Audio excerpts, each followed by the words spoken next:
pretty. There are people everywhere.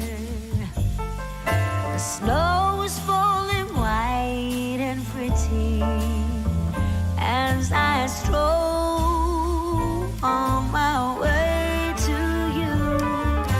How would you feel about packing up today? Leave this all behind. Go get snowed in somewhere. You and me.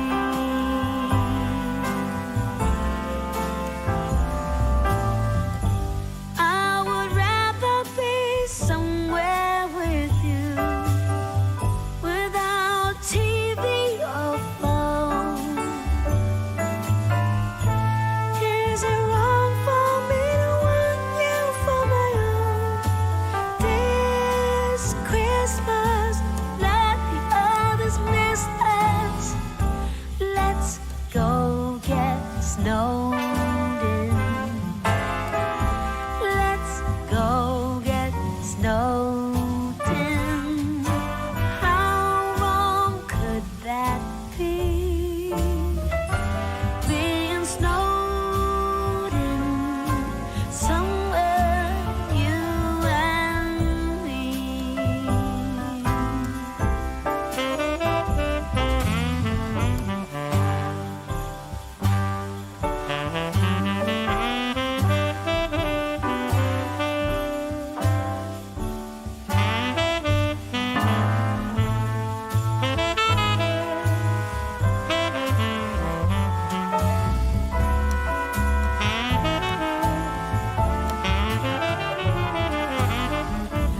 Let's go get snowed in. Let's go get snowed in. How wrong could that be? Being snowed in somewhere, you and me. Let's get snowed in somewhere, you and me.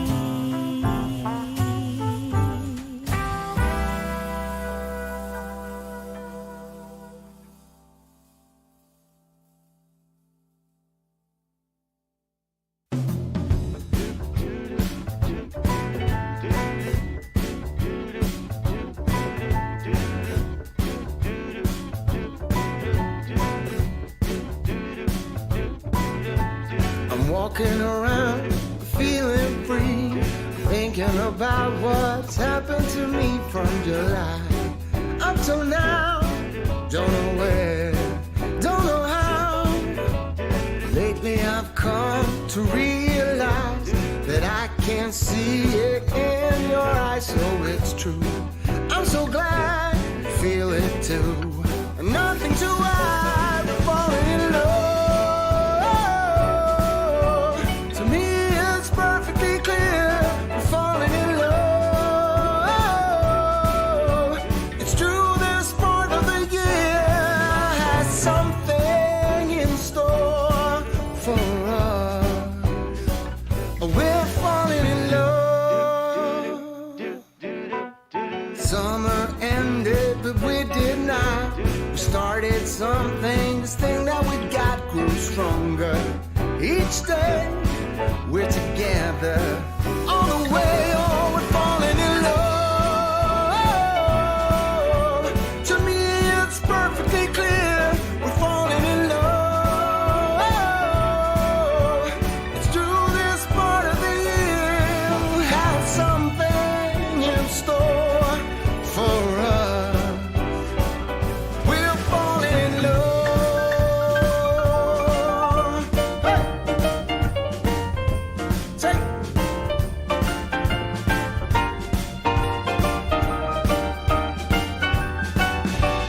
Walking around, you and me. The Christmas time's got the best of me. Then it starts to snow in our heart. We both know that we're falling in love. To me, it's perfectly clear we're falling in love. It's true this part of the year, something in store for us. We're falling in love.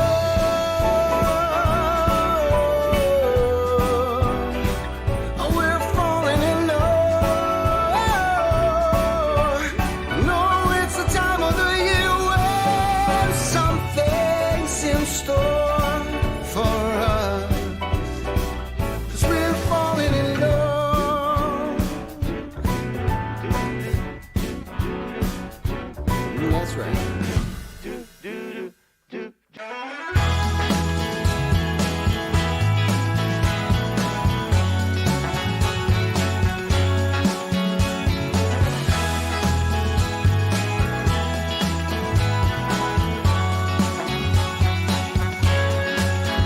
Hey mama, I worry about Christmas Day and how big old Santa's gonna fit in our chimney anyway. And mama, what happens if it's just no good? Will it simply move on to the next house in the neighborhood? I don't think I can leave this be. I got too much riding on this, you see. It's me and the chimney tonight. I'm not taking my eyes off of it. Me and the chimney tonight. Right here by the tree is where I'll sit. Me and the chimney. Me and the chimney. Me and the chimney tonight. Hey Papa, don't Santa know that it's dangerous? Can't be up on the roof when there's snow. There's nothing to discuss. I don't think I can let this go. I've gotta see this through, you know. It's me and the chimney tonight. I'm not taking my eyes off of it. Me and the chimney tonight. Right here by the tree is where I sit. Me and the chimney. Me and the chimney. Me and the chimney tonight.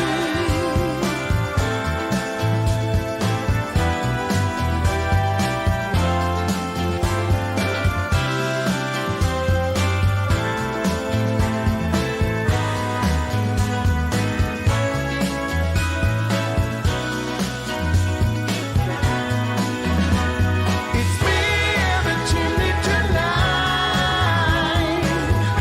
I'm not taking my eyes off of it. Me and the chimney tonight. Right here by the tree is where I'll be. Me and the chimney. Me and the chimney. Me and the chimney. Me and the chimney. Me and the chimney tonight.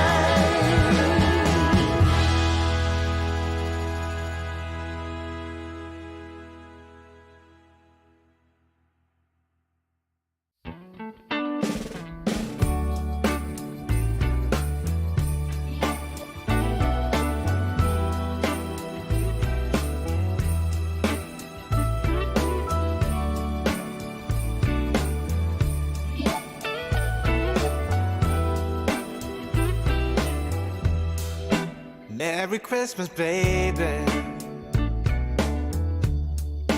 Reindeer's coming out to play.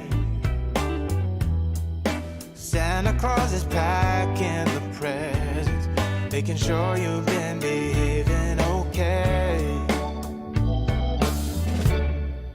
Merry Christmas, honey. Yeah. The snowman's dusting off his hat, putting on the show for everybody, to give him a smile that lasts another year. There's something that happens when sleigh bells are ringing, when December ends, when the children are singing, yeah. It's Merry Christmas, baby. Ooh, yeah. There's room at the table for big and for small. The fire is fire. Hello. Hi, everybody. How's it going? How are you? Are you well? Are you feeling fine? Are you ready? Are you ready? Not just for the show, but for Christmas. For Christmas. God bless us, everyone. You know, my family, I hope you're ready, and I hope you're feeling good. Stephanie and I were both just saying, you know, Stephanie's like, yeah, I was feeling a little blah today, but then I see all these people who come to this show and hang out, you know, together with us and just like, you know, congregate and like, I don't know, have snacks and look at stuff that's interesting and cool. And make great vegetable jokes. And make vegetable jokes, exactly. What were some of the comments that you read, Stephanie Cake? Stephanie Cake, everybody. By the way, Stephanie Cake, you are the bomb chronic sack? What did people used to say? I don't know. You are great. What did you see in the chat? You know, I try to make one little dad joke, and these guys just like they trump me every time. Oh man, they're pretty good. Beets and radishes, and you know, Yeah, I can't even think of any good puns anymore. Well, yeah. I mean, I'm sure they'll take care of it. The turnip of hope. If you don't know what we're talking about, you may see something called the turnip of hope. And it's just fun. We just have a good time. And there's some, you know, jokes that we tell that if you don't know what they are, don't worry about it. You know, it's like hang around for about 5 minutes. They're all really easy to get. You know, it's like we joke about turnips because, well, maybe they're not so easy to get. But I'm going to show you a turnip of hope in a little bit. Have you ever seen one? A lot of us have. It's worth it. You should stick around. My name is Mary Fonz. This is Quilt Nerd. And I haven't done like that sort of intro thing in a while, but yeah, on Quilt Nerd we talk about quilts. But the thing is about quilts is that they mean a lot of things. They sort of lead us down this path of learning. Of learning and connection. Quilts are art and they are history. They tell the story of men, of women, of our friends beyond the binary. We have everywhere in the world and in space, actually.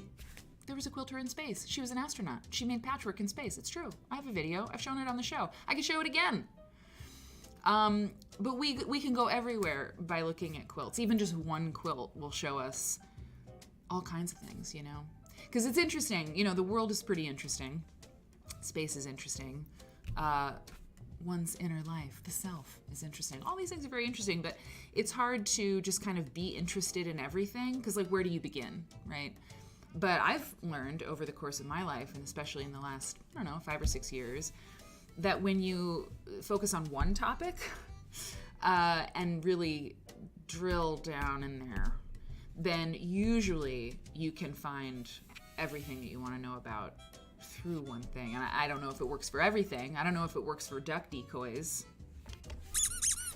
I never thought about that I have a duck sound for that particular example that I always give. But quilts can for sure do that, because you've got textiles and you've got technology and you've got, all this stuff. And so it's really, it's a gift. It's a gift. So on Quilt Nerd, we look at all that stuff. And tonight is a special show. Tonight's a special show because it's the second half of the last Quilt Nerds on Parade segment of the year, and we do this quarterly. And I was just telling Cake, we actually missed one. We being me, I think we actually missed one. I think there should have been one other one. Anyway, let's just forget it. One of the, you know Cake what? contends that you did not miss one. Okay, but- Cake contends that I did not. Cake contends that I did not. So, yeah, thank you, Cake. That's for you again. But I will say that, you know, the last Quilt Nerd on Parade, you know who, we had a special guest, Lisa Riggs. You were here. That was amazing. Also, hey, Angelina. Hey, Susan. Sherlock. Quack, quack, cat. Holmes. And everybody else, I'll say hi to you too. Also, so here's the deal. So the Quilt Nerd on Parade is the show where I sort of give you the center stage, and I go and you know, people who subscribe, you need to subscribe to the show. You should absolutely subscribe to the show. We have many subscribers to the show. I would appreciate if you became a subscriber too. It's fantastic. The show takes a lot of work to put on. I know I make it look so easy, but yeah, it takes a lot of stuff to make a good show, and I work really hard at it. And so you should totally become a subscriber, because content that you like in this world, yeah, support it, man. Help the people who make it. That wasn't even a joke, but I don't use that, but I'm ching that much. And I paid for this soundboard, so with my subscription money, anyway. So here's the deal. We're gonna go through the second half of the Quilt Nerds on Parade. We have, Marianne Tea Cake, who is up right now in London. It's the middle of the night, almost. It's very late there. Marianne, we're starting with you, dear. So you can, I know you want to see everybody else too, but we're gonna celebrate you and your amazing quilt first, so you can have that satisfaction. And then, we've got Mademoiselle Larry, who is in France, I believe. Good God. We're multi-national? Cultural, all of it, multi-continental. I think Mademoiselle Larry is in Canada. Oh yeah, she is in. That's true. She's in Canada. Mademoiselle Larry. Ooh la la. Ooh. Sorry. So we're gonna do that, and we're gonna get started soon. We have a couple announcements, just a couple, and they're really fun. So first, well, yeah, I just got to tell you this, y'all. I hinted at Stephanie Cake what this is. I told her, but I didn't tell her the whole story. So today, I had a phone call with a woman named Barbara Benson. Yeah, Barbara Benson. And I'm going to show you a couple images. Y'all are going to freak out. You're going to freak out. Okay, here's what we do. I'm going to get small. Help, I'm small. So I'm going to show you, first of all, this quilt. This is a graphic. I thought, for this last show of the holiday week, maybe we'll talk about that too. But this is like one of the little graphics, the first graphics I ever made for Quilt Nerd. Once we had our logo kind of going on, we have a saying around here. Keep quilts weird. What does that mean? What does it mean? That's a Grandma Carpenter quilt with the wonderful rainbow, 1891 or something. That quilt, the little character. It's not on the original. That's my edition. It's from a Harriet Powers quilt, probably the most valuable quilt in the United States. That and the Reconciliation quilt. And if you watch this show, you know exactly what I'm talking about. Anyway, Keep Quilts Weird is just, I grew up in a world of quilt making, that was very commercial. And I'm really grateful for that. I worked with my mom for a long time. I may be working with her again, which is extremely exciting. We'll see, knock on wood, okay. And it was great, books and fabrics and, TV and all that stuff. And it was really cool. But it took me years to really know and see and understand and uncover that quilts weren't always so perfect. Everything is very ready for prime time now, ready for publication, and there's a pattern, and you can buy the pattern, and you can buy the fabric, and you can make the quilt just like you saw it, and it's just great, and it's expensive. And it hasn't always been like that, and it isn't always like that for everybody anyway, even now. So the best quilts in my view are quilts that are loved, okay? But the ones that I really like and I'm attracted to as an art lover, as an editor, as a showrunner, damn it, are the ones that are really sort of iconoclastic, that they really go against kind of what you think a quilt should be. And a lot of times, they're just really uncategorizable.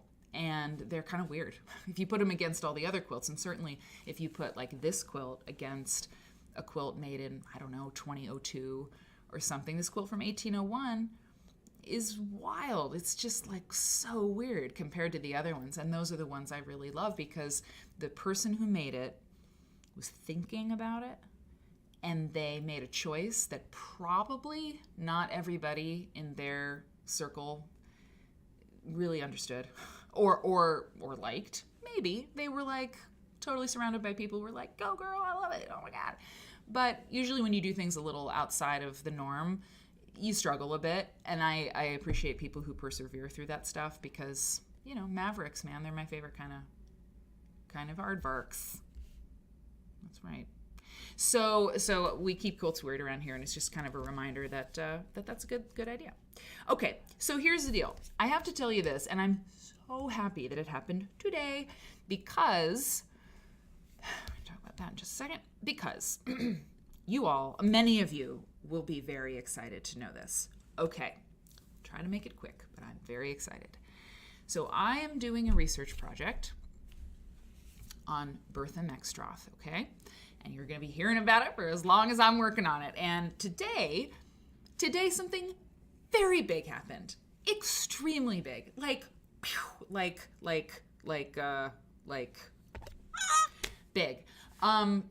This is an article from 1978. Yeah, 1978. Now, Bertha Meckstroth, in case you don't know, very, very, very, very, very talented artist who was active working in like 1920s, late 20s, 30s, into the 40s, okay? She died in 1960, okay? She was born in 1875. She lived here in Chicago area, okay?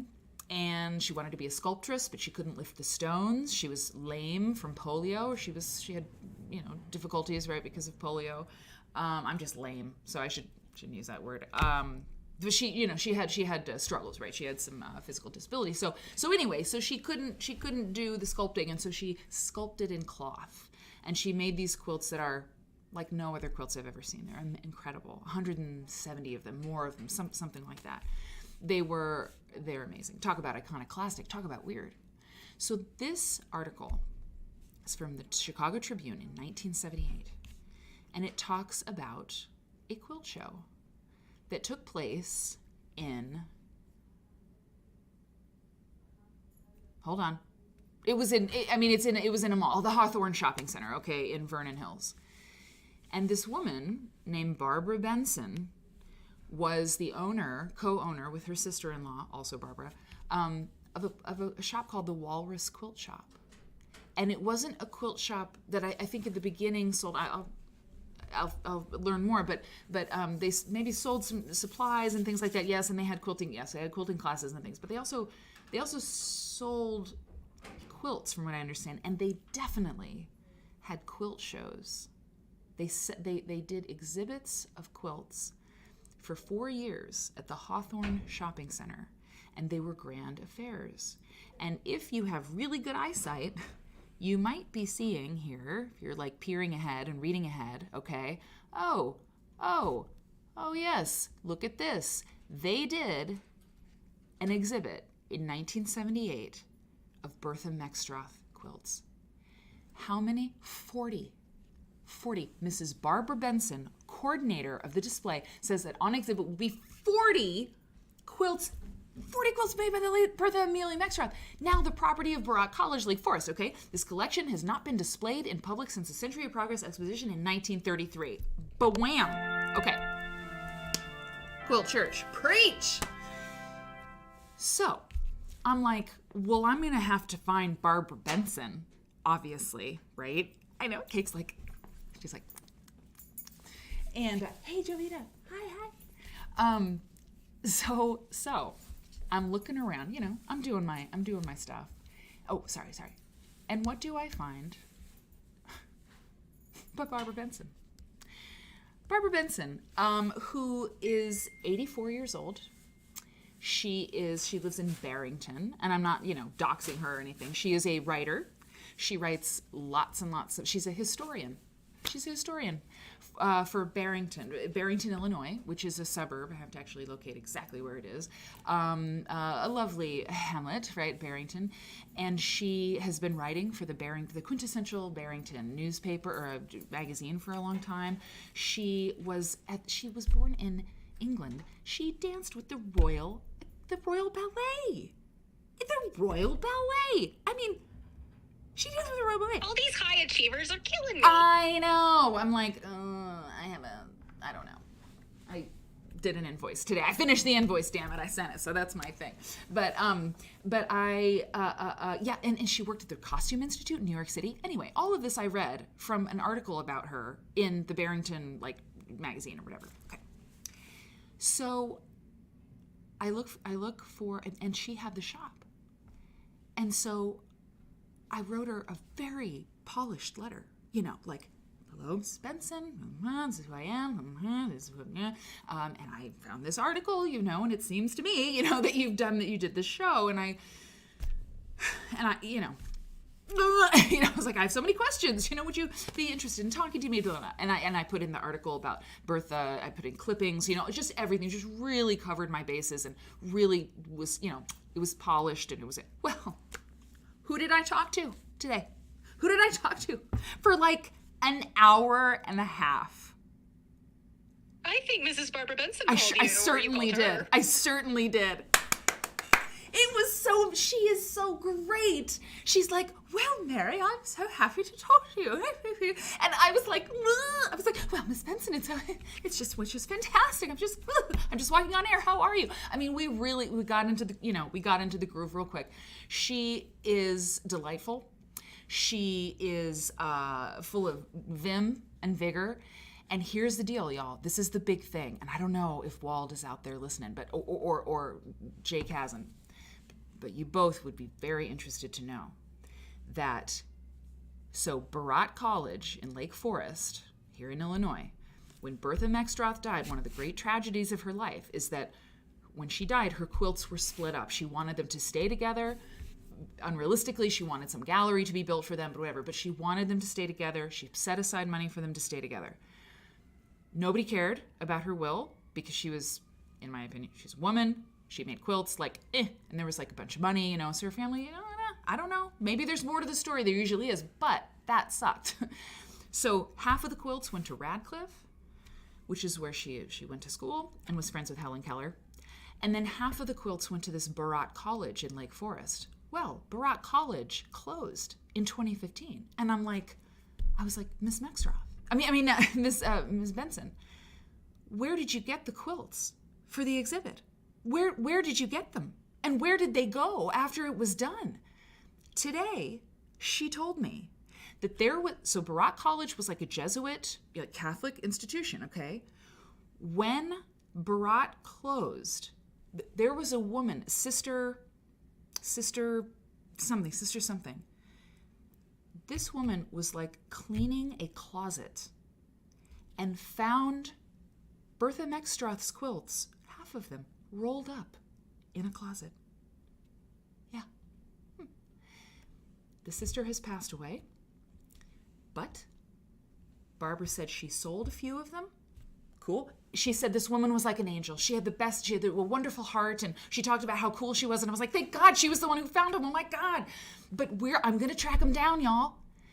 That nun found the quilts that Bertha Meckstroth had at Barat College.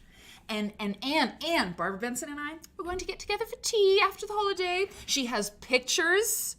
She has records. She wrote a catalog for the... I'm so excited. This is so fun. And then I'll move on. I know everybody wants to see the quilts. So do I. I haven't even looked at the chat. This is why it's very good Cake is here, because probably I would have been on mute and I wouldn't have known. I would have been like, but Cake tells me if these things happen. Is that not exciting? It is so exciting. So after the holiday, I'm gonna drive up to Barrington. I was like, Miss Benson, may I take you to lunch? May I take you to tea? And she was like, I'd be delighted. So it was about an hour and a half. We talked about all kinds of things, but blam, I'm over the moon. And if Wald is listening, I know why you do what you do. It's addictive. I mean, I'm just like, wait. There's one last thing. She said some of the quilts went to Berea College. Berea in Kentucky, that art school. Berea, right? And so I've got a letter going to Berea College. And I was like, why? But anyway, so I'm on Louisville's it. in Kentucky, yes? What's that? Louisville's in Kentucky, yes? It certainly is. And you and know the who? seminar's in Louisville, isn't it? That's right. In fact, I know a couple people who live in Louisville, including my friend Babe. So when I head down to Berea, I've got you and I've got another friend in Louisville. No, in Knoxville. Anyway, very cool. So it's fun, you guys, right? I couldn't wait to share with you. I couldn't wait. The Nun's Order, maybe there are some there. Oh, that's interesting.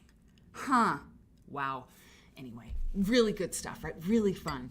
And I also wrote to the Harvard Club of Chicago because she was in Radcliffe, and Bertha Mexroth had shows at her house for the Radcliffe Club. It was written up in the paper, and she opened her studio, and I was like, did you take pictures? If anybody took pictures of their clubs and their goings-on, it would be Harvard and Radcliffe, right? So I sent that off, too. Anyway, I'll keep you abreast. Good stuff, man. Oh, yeah. Hell yeah, Word and Bird Nerd. Listen. Smokes and road beers. Get them. We're going. Thank you for letting me share. That happened today. So I had to share. Okay. Moving on. I'm gonna context switch here. And I will toss it to Cake so I can calm down. Cake, we are at the end of Giving December, and this was this wonderful thing, you know, that you and Jill put together, and it's could you take over? And I've got a slide for you that shows, you know, what we've done and what is left. Yeah.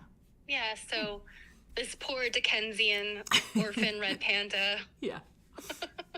I love that. I do too. So I think everybody here tonight has probably heard my spiel a few times, but just as a reminder, we extended Giving Tuesday throughout the whole month of December because there are so many deserving quilt museums and textile organizations. For our first 3 weeks, we supported the Iowa Quilt Museum, Quilts for Kids Nepal, and the International Quilt Museum. And so we thought we'd have a big blowout for the last week of December. And the reason why it works out this way is just because we had to give Mary a vacation. What a jerk. So you're gonna get a little bit of extra time for this last batch. And we thought we would kind of, instead of polling everybody, we're just gonna throw it out there. Donate to one of these museums. And Jill helped us put this list together. And you will notice, if you know your geography and the names of your quilt museums, you'll notice that 2 are on the East Coast, 2 are on the West Coast, and 2 are in the middle. Very cool. If you are near one that's near and dear to your heart, I have to admit, Virginia Quilt Museum is near and dear to my heart. Yay. And I've shown quilts there.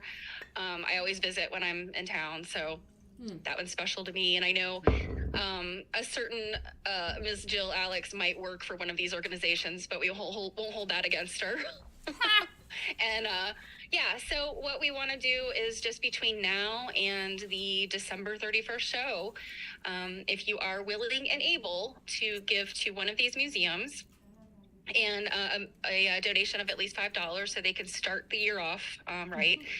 And take a screenshot of your thank you page or your receipt, whatever they send you, and shoot it over to us at quiltnerdshow@gmail.com. And we will put you in one of the drawings that's going to happen on New Year's Eve. And I'm just saying one of because I think there's more. Yes, there that are. I have nothing to do with.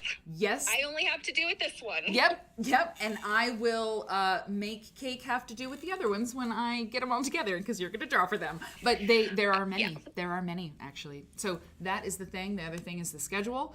I don't have a slide for it. I should have made a slide for it. But tonight is the last show of the week. Most likely, because Saturday night is Christmas Eve. I mean, I love y'all, but I don't think you love me that much. Please don't say anything. But it's Christmas Eve. We're not gonna do it. And so then I might do a Let's Just Read stream. We'll talk about it later. I want to get to the quilts. We'll talk about it later. But there's no show on Saturday. Let's just put it that way, okay? And yeah, but on New Year's Eve, the big blowout, the Quilt Nerd New Year's Eve, QNNYE. Show starts at 10 p.m. Central, and goes until, Cake, if you fall asleep, it'll be okay. I don't think you will. You're more of a night owl, but we go until I'm a night owl. Yeah, I'm good. We go until the West Coast rings in the new year. You know, that's what's up. So we start at 10. We're gonna have a ton of fun. There's gonna be a lot of giveaways. To be entered in the giveaway, it's subscriber only. So if you're thinking about subscribing to Quilt Nerd, now is a very good time, and I would so appreciate it. And you get entered into giveaways, and there's more than just one. There's more than just two. Is there more than 3? Is there more than 5? 4? Is there more than 5? Yes. Yeah, there is. So you should get in on that. It's fun. It's a good time. And you can wear a ball gown, but you don't have to wear high heels if you're a girl or a boy or whatever, because no one can see. Okay, that's the scoop. Enter this, and that's a separate giveaway. So there's all kinds of stuff. We do lots of fun things, okay? So let's go. I have been ignoring the chat a little bit. Not ignoring, but just like been wanting to. Hey, Mary, before you run through the chat and say hi to everybody, Robin mentioned that we do have a Friday morning show scheduled for the 23rd. That's right. So is that still? Yes. Yes. Okay. It's there. I'm so sorry. Yes, the Friday morning, we're going to do a Friday morning show on the 23rd. And you know what I'm thinking? It'll be chill. It'll be fun. It'll be Quilt Nerd content. We'll do quilt stuff, but not like a watch party or anything. If you've got stuff to cook, if you've got stuff to wrap, you know what I'm saying? If you're wrapping and stuff, I don't know, you better watch. Okay, no, I'm kidding. If you got to wrap some, so annoying. If you need to wrap some presents, if sometimes I listen to live streams while I'm like out and about, like running errands. I don't know, if I'm going to the store, running to the bank, like little headphone, little city walking and some live stream. So tune in, 9 a.m. Central, Friday morning. And maybe we'll finally watch that Georgia Bonesteel episode from 1982 or something. That'd be fun. Okay, so that's the scoop. Thank you, Robin. Sorry about that. Okay, here we go. Let's see. Okay, so what are we looking at? We're looking at the first of the Quilt Nerd on Parade quilts for tonight. It is a quilt by Marianne Tea Cake, and Marianne over in England, the London area, is someone I've known a long time, and she is an excellent sewist and a devoted quilter. I mean, Marianne, I think you're here. Did we see you? You might be lurking because it's late and you don't want to commit to be. No, you're here. I got a really cool quilt blog keyring at the New England Quilt Museum and saw some wonderful quilts. It's a great place. Pam Weeks, who runs it, she is goals for life. I guarantee you. Jill knows it. So Marianne, hey Marianne. So this, I love this quilt too. And Marianne has written about it because when you submit for the Quilt Nerds on Parade, you get space to talk a little bit about your project and what you're sharing. And so I'm going to read that from Marianne, who is an excellent writer, by the way, and just a real good egg is what you are, Marianne. This is amazing. Okay, here's what Marianne says. My finish rate this year is pretty low, but I entered this quilt into a competition to honor a late quilting buddy, Barbara's legacy, to make a quilt the same way she did, by starting with one block and then building a quilt around it, and finally hand quilting it. She lived around the corner from me, and many times I watched her work, carefully picking through her modest stash of huge variety. Oh, wow. Okay, so I think I know what's coming. I began with one of her favorite blocks, a triangle with a square. Within a square. Sorry, a triangle within a square. I think, yeah, okay. It took weeks to make the top, and I found that lacking the variety of fabrics within my stash, I had to choose a color palette. I buy yardage. Barbara never bought bigger than a fat quarter, except for backings. Barbara's deliberative approach requires discipline and patience, especially, here's a nice detail of this. Great photo. Oh, wow. Barbara's deliberative approach requires discipline and patience, especially when I considered that she worked on a small scale. Most blocks are about 6 inches. Wow. When I considered that to hit the deadline, I hand quilted 2 days solid. Whoa. My fingers nearly fell off. But I'm happy with the result. I didn't win anything as I didn't use her colors, but I learned a lot and enjoyed thinking of my friend. The final quilt is Barbara's last quilt. Wow. Wow, Marianne. I didn't, I load up the pictures, I get everything in order, but I don't go through everything. I didn't know that about this one. Wow. Wow. Wow. I mean, this is amazing. Has anybody else made a quilt like this? Have you built, quote unquote, right? Marianne put quotes around that, built a quilt, around one block. Have you done that? This seems very difficult to me. It honestly does. Because how do you, this is such a dummy thing, but how do you make everything fit? How do you really, I don't know how. I don't know.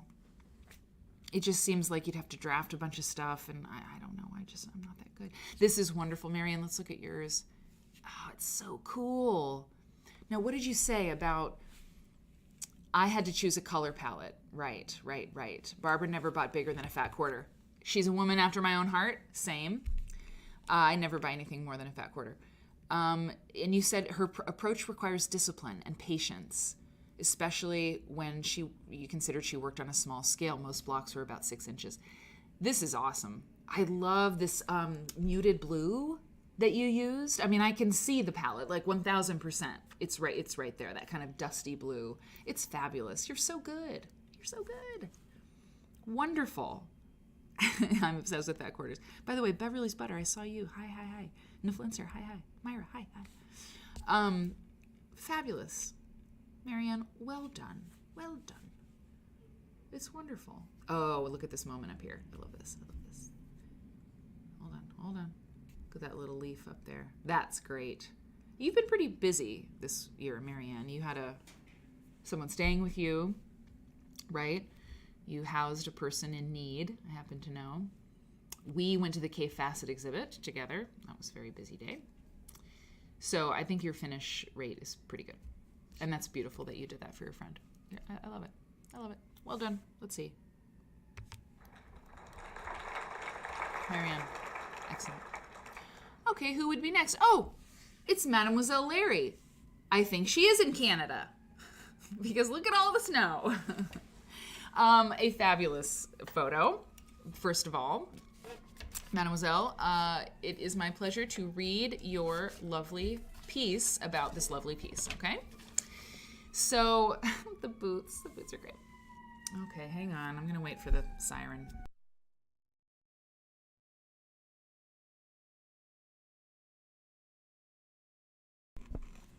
Okay. This is so great. Okay.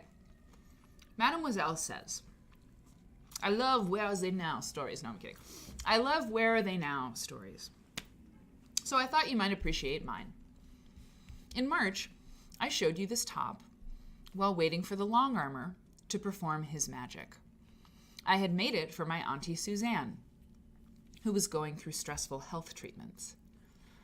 The long arm had to be fixed. End of school year marking and report cards piled up. Then came summer vacation, so it's in late August that I offered the quilt. During those 5 months, 1, I realized I had picked fabric representing winter, spring, summer, and fall, and that coincidence helped me find the quilt's name, Les Quatre Saisons, 4 seasons, which was a given when you consider its time frame.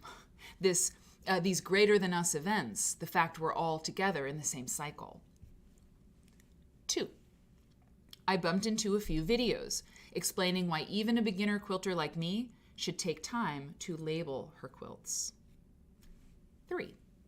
Suzanne, reluctantly, had to move out from her 20 years home. And this was her aunt, right, who she made the quilt for, so Auntie Suzanne. Auntie Suzanne reluctantly had to move out from her 20 years home. Another reason to hand over the quilt to her as soon as possible. I'll never forget when I gifted the quilt. My auntie was stunned, amazed, and touched. She kept saying, "I've never had a blanket with my name on it." Hoo, hoo, hoo. Whoa, whoa, whoa, that's really beautiful. I've never had a blanket with my name on it. We nerds know, even advocate, the difference between a quilt and a blanket. But coming from her at that moment, it was the sweetest and most sincere thank you. And to think embroidering her name was the easy bit. Good news, Suzanne's health has improved. Yay! Thank you in advance for all the nerds sharing their quilts, books, paintings, and stories today. Your work, kindness, and authenticity is a true inspiration. I'm so grateful I found my people. Love you all, XX. Thank you, Mary, for celebrating our work together. As you can tell, English is my second language. I could not tell. I could not tell. Could anyone tell? No, I don't think anyone could tell. Kate, could you tell that English is your second language? I don't think so. No. Sometimes I wonder if English is mine or your second language, but... Exactly. I should just say that when I can't pronounce something. English is my second language. I don't know. Even if this is precisely what I teach as a high school French teacher, it's still a challenge for me to get out of my shell by speaking out in the live chat and the disco. I'm glad to say, though, the kindness of the community is undoubtedly my greatest motivation to keep on adding a grain of salt here and there. Have wonderful holidays. Girl. Ooh.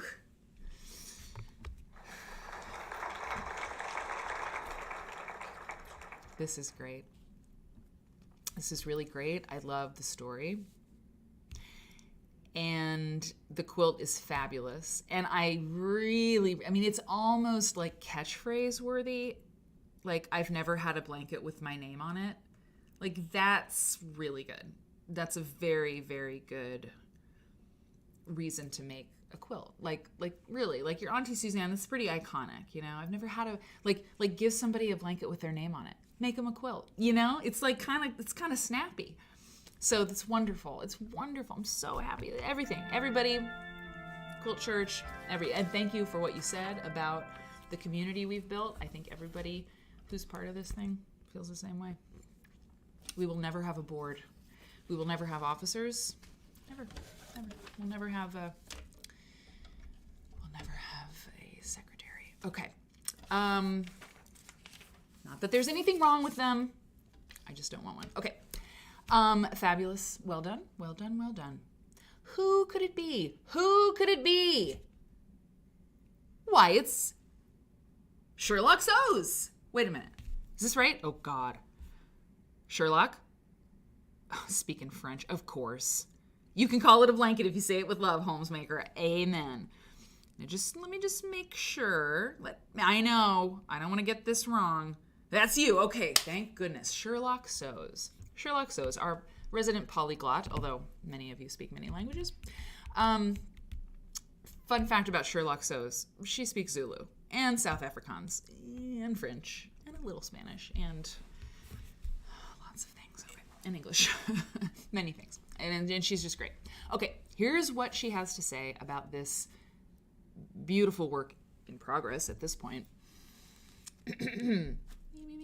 The log cabin has always been my favorite quilt block. It was the first one I ever learned to piece. This quilt in progress is an exploration of all the different ways to construct a log cabin. Are you kidding me? Look at this. You gotta be kidding me. What is happening? Okay. It's an exploration of all the different ways to construct a log cabin using all of my favorite colors. I've been playing with value and scale, as well as trying out different techniques. Improv piecing, paper piecing, crumb piecing. We're going to see another crumb quilt in a little bit. I happen to know that. And traditional piecing, but always in the style of a log cabin. The blocks will finish at either 3, 6, or 12 inches square. Hang on now. Oh, great shot. They are all crowded together in a jumble, not like a cabin in the woods or a traditional orderly log cabin. So I've been calling this my Log City quilt.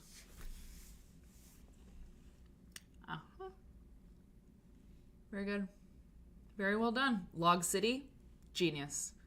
You know, I have something that I've said for a long time now, which is that the trouble, forget it. I can't.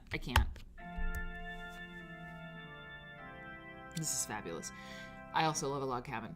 I've said it for a while that like it's fun that in the days that in which we live, you can make a quilt and you can write a pattern and you can like sell it, you know, on your website, on Facebook Marketplace, on I don't know where you sell, Instagram. You know, it's fairly easy to, you know, to enter, even dip a toe into the commercial part of the quilt world.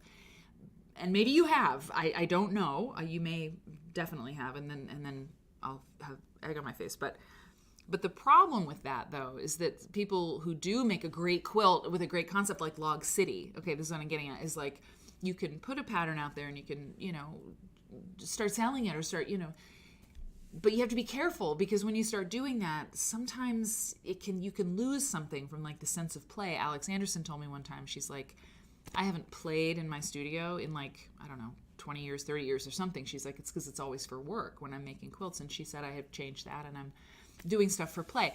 Anyway, Log City, the reason I said that, Log City and this quilt is so cool. Like, other people will probably want to make this, you know? And so, should you want to, you could probably, you know, share this with people in a way that, you know, in some sort of official capacity, if you want to put it that way. Because it's fantastic. It's so fun.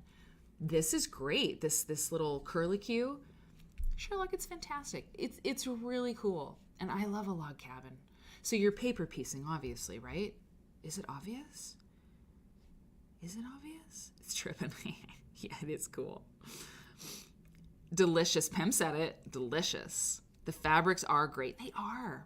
They kind of read like solids, but they're not, you know? Like from afar, you'd almost see solid fabrics. But I don't think I see any solid. Well, maybe the orange. The orange is a solid. There's a couple orange solids, a couple blues, but there's a lot of texture in there.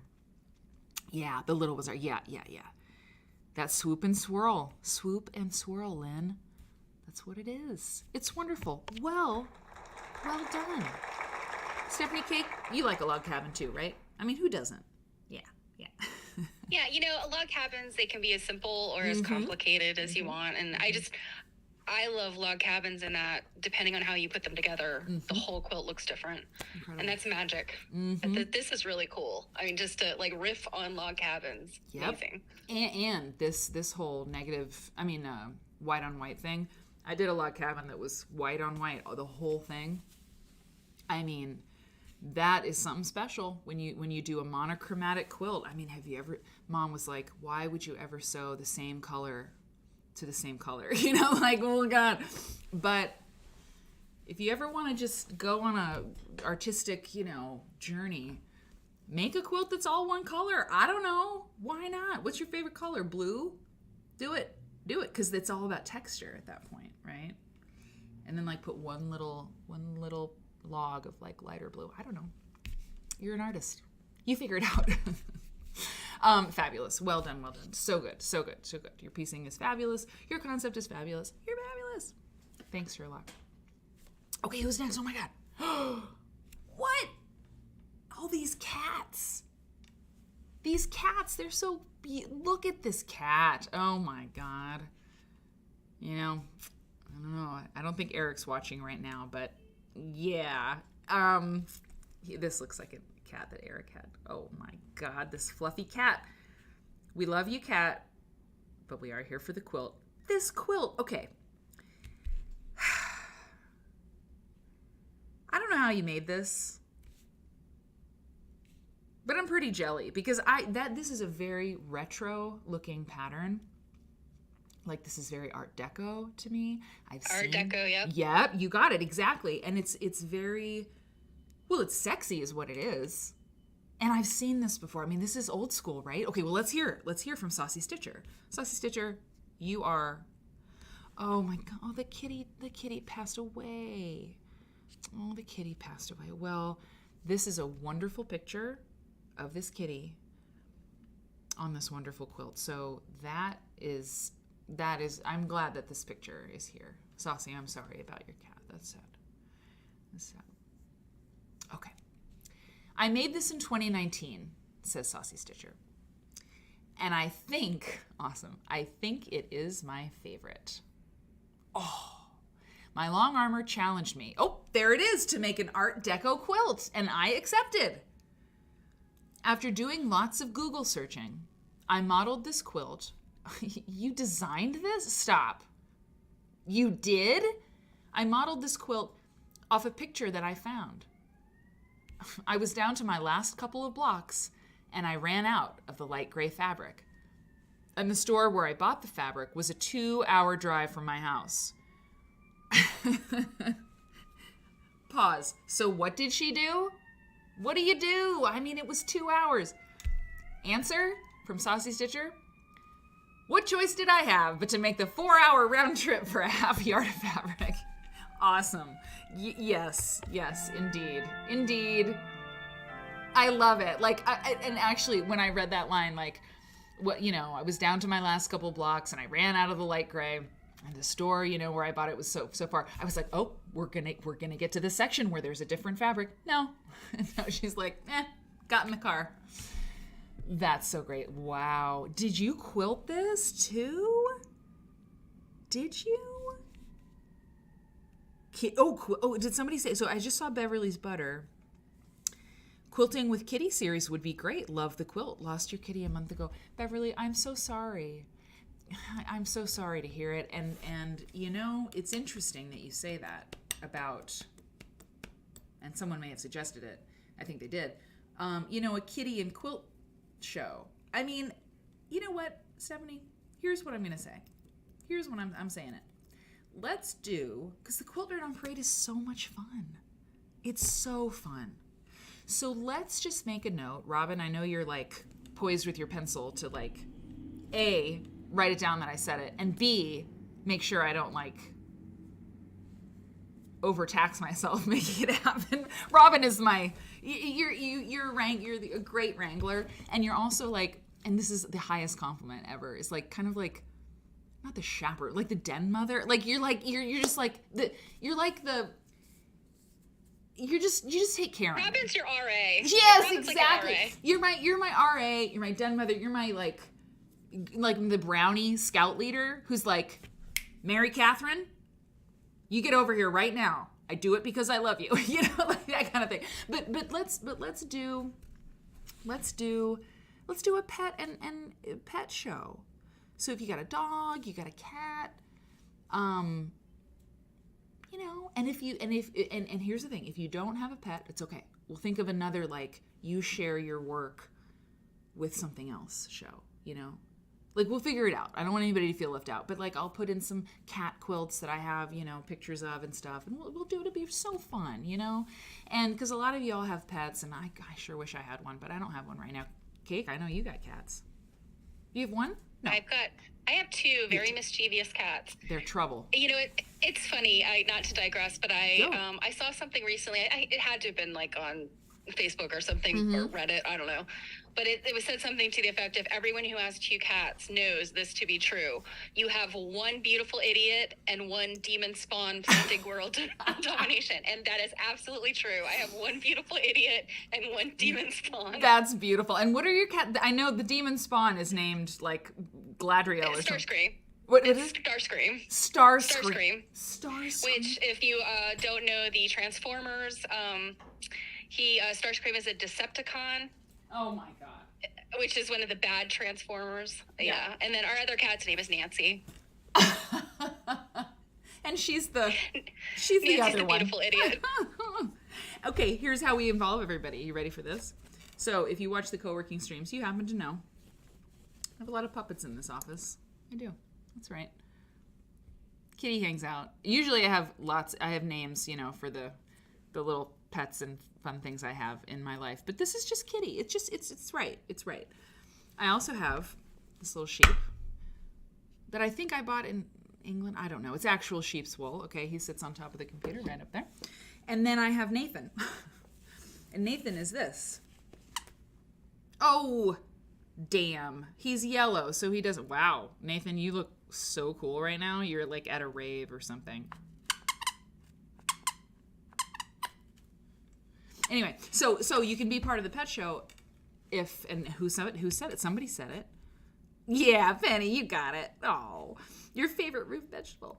Susan R. Michael said stuffies and plushies. So you put a puppet or a little thing on your quilt, we'll do it. Okay? You don't have to have a cat or a dog or a goldfish or anything like that. Okay. So it's wonderful. You did a beautiful job. Obviously, Saucy Stitcher, it's wonderful. And this quilting is amazing. It's amazing, and I'm very impressed, and I love it. And the next time I find a quilt that has a similar, I mean, this is original, but, there's a similar, I'll know it at once, and I'll put it on the show, okay? And we'll all remember this. It's fabulous. Okay. Who's next? Okay, we skipped ahead. We did Angelina last week. So, okay, here it is. This would be Slow So. Slow So, are you into the chat? Are you into the chat? Are you in the chat? Thanks, Robin. So, oh no, you got moderated? Oh no. I think somebody probably did it. Oh my God. Okay. So, Pets and Puppets, exactly. This, oh my God. Wow. Okay, so the colors, I can't even go there yet. Amazing. But what I'm just seeing right now is this is a work in progress. I mean, those are basting stitches, right? Am I seeing this? Maybe we should actually read what she wrote, and we will know. Okay. Wow. Slow So, are you here? You better be here. Are you here? Wow. Okay. Slow So says, I started this quilt. My first quilt. My first. In the winter of 2020, while I was working as a tech in an emergency room during night shift. Winter of 2020, I think we all know what that means, okay? I had just moved back to the Midwest after being laid off from my job in Colorado. And I was living with my parents, and it was the peak of the pandemic.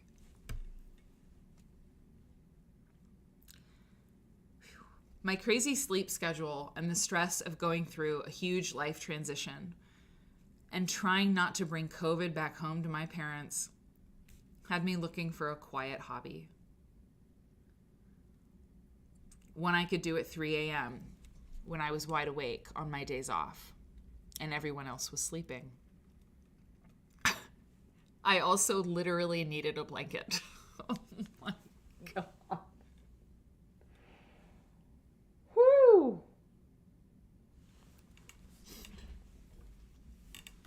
This is the result. I've been working on it for 2 years now, and it is nearly done. I haven't worked on it much in the summer due to the lack of air conditioning in my house, which makes sitting under a quilt with wool batting totally insufferable. Yes. God, it's so good. Okay. It's just a commercial pattern. Oh yeah. It's just a commercial pattern, but I picked out the fabrics, learned how to piece, and taught myself how to hand quilt. I think I will be done hand quilting in the next month or so, and then I can finally bind it off. As a side project right now, I'm also using the scraps from this quilt to make another little quilt for my 3-year-old nephew. It's going much faster this time around. Ha ha. Quilt Nerd has inspired me to try a more improvisational quilting style based off my favorites I have seen on the show.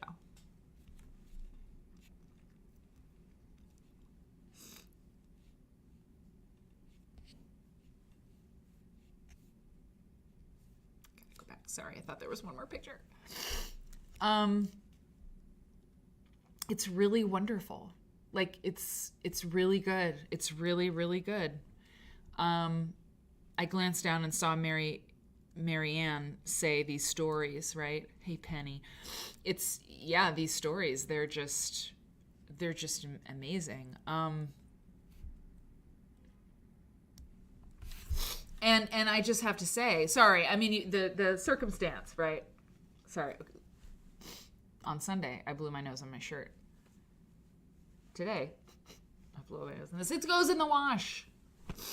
What am I supposed to do? Get a Kleenex. This story, I mean, as soon as I read, I started this quilt, my first, in the winter of 2020. Well, I was working as a tech in an emergency room during night shift. I mean, as a word, person, I mean, that line alone, like if you sort of mixed it a little bit, the syntax, I started my first quilt, in the winter of 2020 while I was working as a tech in an emergency room during the night shift. I mean, that alone tells you so much, and you with your parents, and you were being careful with, very careful with them. It's just, and I know I get kind of misty-eyed, and I get a little sentimental, whatever. Maybe it's too much. I can't help it. It's how I am. It's what quilts can do. And I'm sure the knitters, I'm sure the people who do things that they love, I know that they have the same connection, right, to the things that they do. But she also, Slow So also says, I literally needed a blanket. Like, that is awesome. Like, I actually needed a blanket. Incredible. Just incredible. Thank you so much. Thank you so much, Slow So. And I have to say, yes, please. Anybody who attempts a kaleidoscope quilt as their first quilt is amazing. Definitely crazy. And I'm so jealous of you to have that bravery. And I know. To get this thing to the point it's at, and it's so amazing looking. It really is.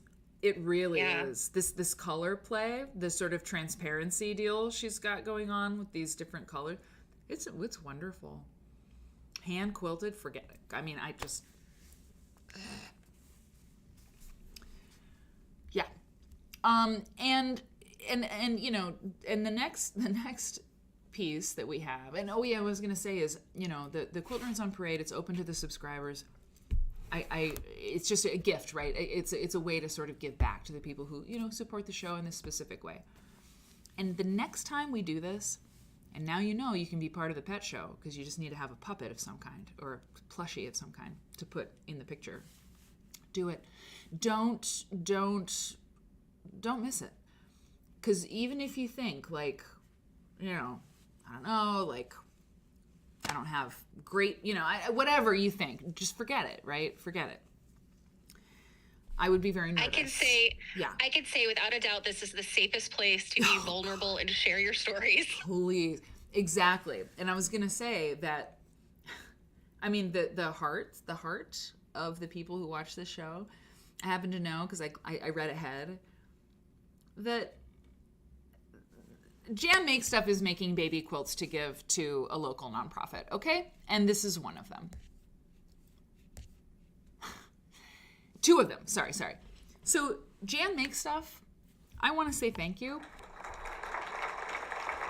I want to say thank you to you because your new favorite thing to do is helping people in their life. Jan says, my new favorite thing to do is making crumb blocks. You know who said that the other day was Raffle Waffle. Wasn't it? Raffle Waffle? It's so, hey Canny, it's so, you're in time. We haven't gotten to yours yet. It's crumb blocks are so much fun, and mine don't look this good. I just want you to know, mine look kind of, I don't know. You have like crazy quilt blocks going on, like they're crazy quilt. They're each sovereign, right?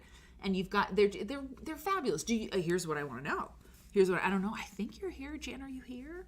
Well, if you're watching on the replay, I'm so glad that you're part of Quilt Nerd on Parade, and I'm very curious. So the next time you are here, how do you do it? Do you do is it foundation? It's gotta be, right? I know, Saucy, you said it. I didn't know crumb box could be so pretty. Well, okay, so here's wait, there's more. My new favorite thing to do is making crumb blocks, says Jan Makes Stuff. Great way to use up scraps to make a block that looks harder than it is. Whoop-bam. Brilliant. You know what? That's what I do. I invented Post-its. Jan knows it. I have been using these to make baby-sized quilts to donate to a local nonprofit who has a shop for new moms to choose needed items. So they choose. Is that right? Is that what you're saying? They choose what they need? They have agency to choose what they need? These are my latest, Jan says, hoping to reduce my stash. They're fabulous. They're amazing. They're amazing. These are amazing. Jan, hi! Oh, you know what? These are, yes, Lynn, a wonderful type of shop, and I bet they love you. I bet they love you. It's so cool. That's what you picked, you know? That's what you, because quilters can do so many things, and all of the charity avenues, right, that we choose to work for, to work with, you know. It's so important, and that's the kind of people we are, right? We often make charity quilts, or we give quilts away and all that stuff. But, like, you know, there's no but. There's just, and, you know, there's this charity place that new moms, that lets new moms, they have a shop for new moms to choose needed items. And one of the things that they could choose was a quilt. Gee, let me think how many of those new moms want one. I mean, it's beautiful. It's absolutely beautiful, Jan. I mean, it's just great. And do you use yeah, exactly, Beverly, right? Do you use a foundation? You probably do, right? Is that what you do? I don't know. I keep sort of saying you do, right? Like, but I actually don't know. Maybe you just build around a piece. Yeah, I think a few people have chimed in on that. Okay. I'm pretty sure, you guys correct me if I'm off base, but I think Victoria Finley Wolf teaches kind of a technique that's like this, and you don't use a foundation. You actually just, you know, you can kind of grab your pieces and sort of just put them together. Okay, so you just like sew one side to one side, and then you trim down, right? Yeah. Oh, yeah, okay. Mm-hmm. Okay, you square it up or whatever. It's fabulous. And it looks to me like she's distributed enough of like that dark color that it ties it all together. So it doesn't really matter what the rest of the crumbs look like, because it's just all tied together so beautifully. Yeah, it's wonderful. Jan, our hats off to you. It's a lot of hats. You better watch out. You got a lot of hats coming at you. Oh no. Yeah. Well, wonderful. Who will be next? And why is Chicago like totally acting a fool tonight? I don't know. Lots of sirens. Anyway. Oh, who could it be? I think. Hold on. I'm just.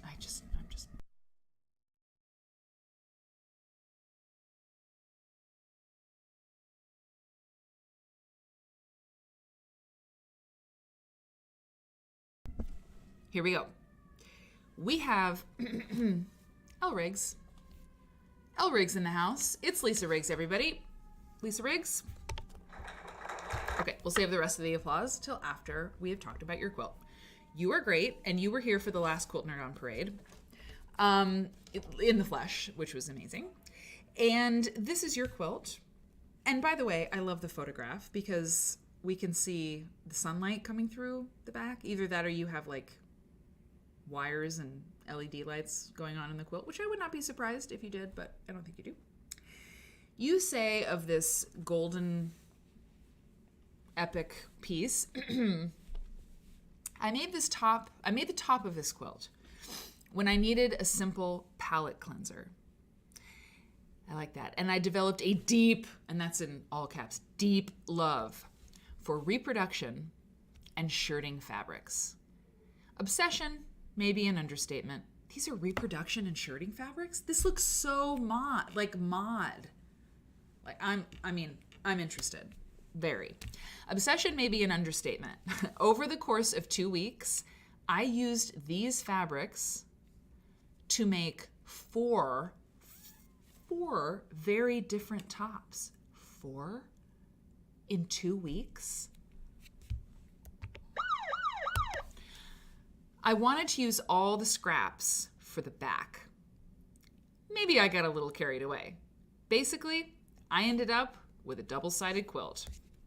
Uh-oh. Oh my God. Forget it. This is the back? Oh no, did I get him wrong? Well, it's a two-sided quilt.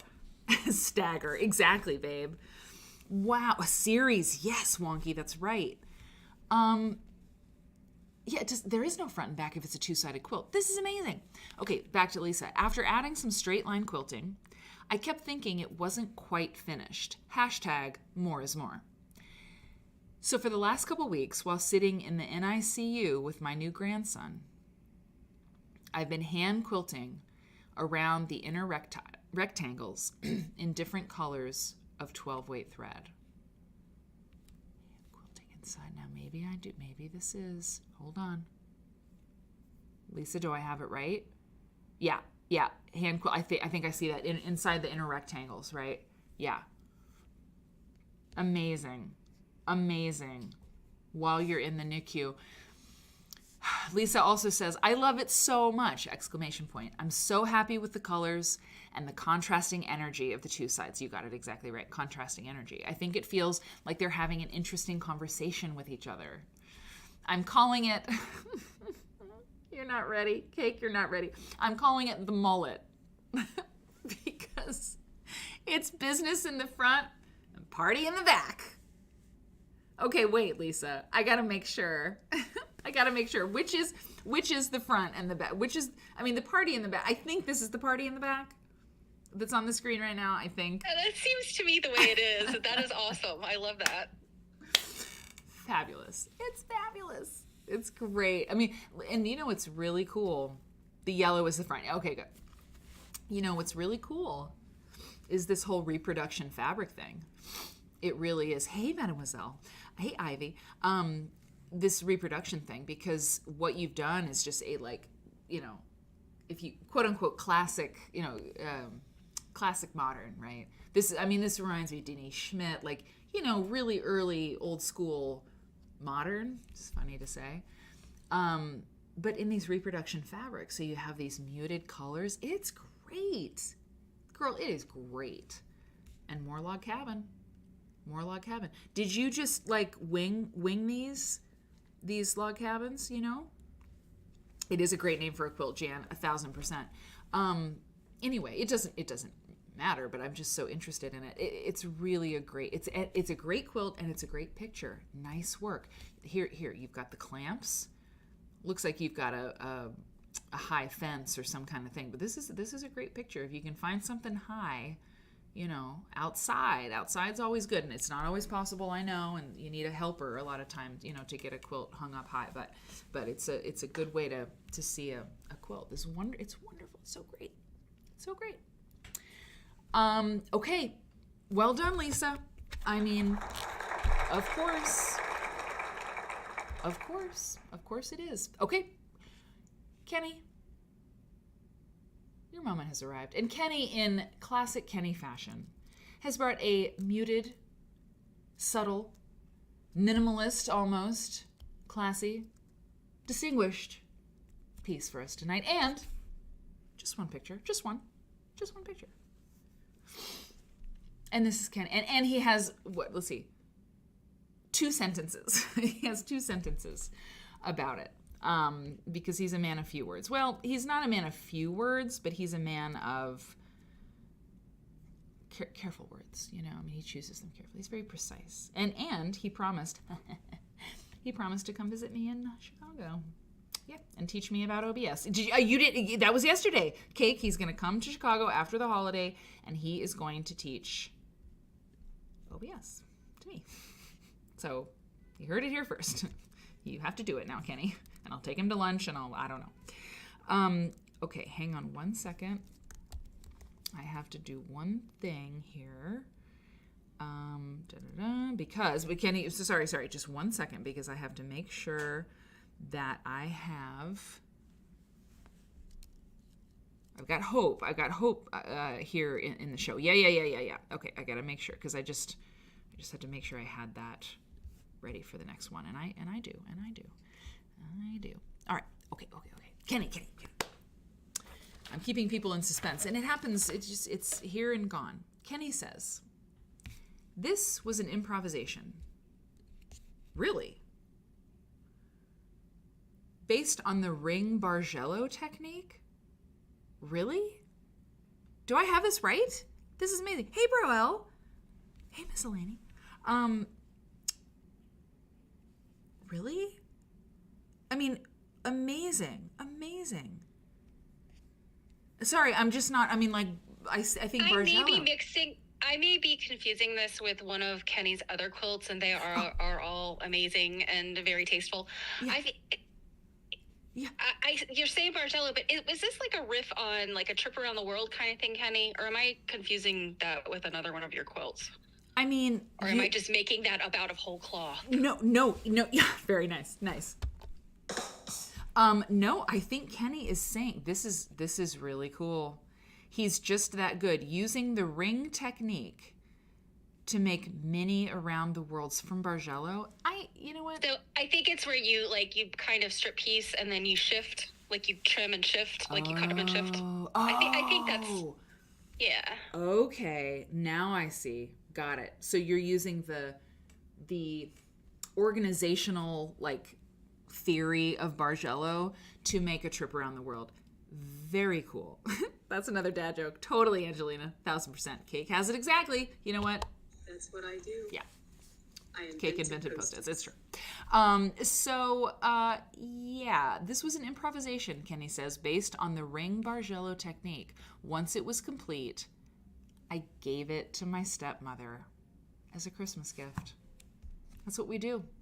We invent Post-its and we give of what we make, right? We give people what we make, and they get a blanket with their name on it. You know what I mean? Basically. This is great. Kenny, you have, people talk about contrast. Sometimes they call it volume. But, this is a very low volume color scheme. And that's not easy to do. I mean, it's really not. And you've used this very, very cool, completely right print, right? This sort of taupe and cream and very dark brown print here to really form those, to make the contrast, right? It's all very low volume, it's very low contrast, but you can definitely see, from a mile away, you can see the trip around the world. It's right there. But you knew what to do in terms of the fabrics that you picked, and you understand color well enough to know that you were using greige, if I may. I don't know if you agree, but this is a greige situation. The browns, again, And Kenny takes this compliment by saying it was a discount jelly roll he got on clearance from Joanne. Fine. You know what? Champagne. It's great. It's really good. It's really, really good. And you knew what to do with a discount jelly roll. I don't know what to do with a discount jelly roll. I eat it. That's what I do. By the way, I don't know if anybody out there has made, I gotta find them. Trust me, I really need to know this. It's the Jewish donut. It starts with an S. It's Sofakot. Sofagnon. What is it? It's stuff something. Yes, it is. It's the jelly filled. What are they called? Sufaniat. Somebody knows. All of you people, you're so smart. Kenny, your stepmother loved the subtlety of the color scheme. Subtlety, that was a word I did not have. Anyway, speaking of, God, why did I mention that? I want to make those, jelly rolls. Okay, jelly rolls. I have a friend who I want to make a special treat for Hanukkah, and I need to make those. So, yes, how do you say it though, babe? Anyway, Kenny, you did great. You did fantastic, and I'm so glad that she liked it. And what a wonderful gift. What a beautiful gift for Christmas. It's perfect. Okay. The penultimate quilt tonight. We just have one. We have two more.